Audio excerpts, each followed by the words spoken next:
Former Prince Andrew, Mountbatten Windsor, has been asked by American politicians to answer questions as part of their investigation into convicted paedophile Jeffrey Epstein. A Congress committee of Democrats have called for his cooperation, but they don't have the power to compel him to appear. He strenuously denies all allegations against him. Our North America correspondent Peter Bowes reports. In a letter to Andrew Mountbatten Windsor, Democrats on the US committee say they believe the former prince has valuable information about the crimes committed by Jeffrey Epstein and his co-conspirators. They want to hear from him directly, although they can't force Andrew to give evidence because he's not an American citizen.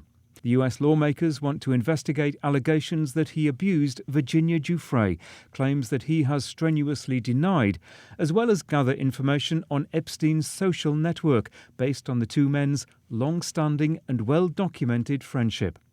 The committee members say if Andrew wants to clear his name, he should tell them everything he knows. I want Andrew to testify under oath because I want to make sure that his testimony and what he tells us is the truth. What we want is to get to the bottom of the truth.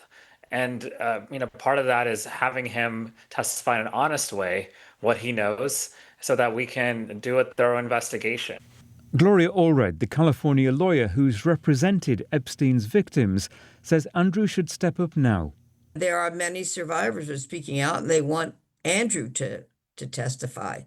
So we'll have to see what the news is when all the files come out and how he is mentioned in the files and what his response, if any, may be at that time.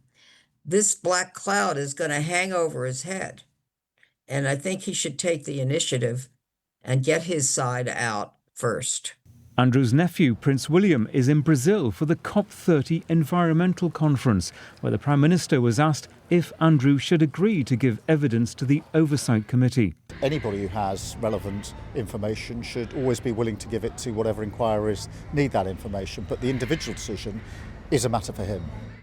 The Oversight Committee's invitation highlights the recently revealed 2011 email exchange in which Andrew wrote to Epstein, "We are in this together." The committee says that fuels their suspicion that the former prince could provide more information. The committee's letter comes as many of Jeffrey Epstein's victims continue to campaign for their abusers to be brought to justice and adds to pressure on the Trump administration to release all the information the US government holds about the extent of Epstein's crimes. Peter Bowes, BBC News, Washington.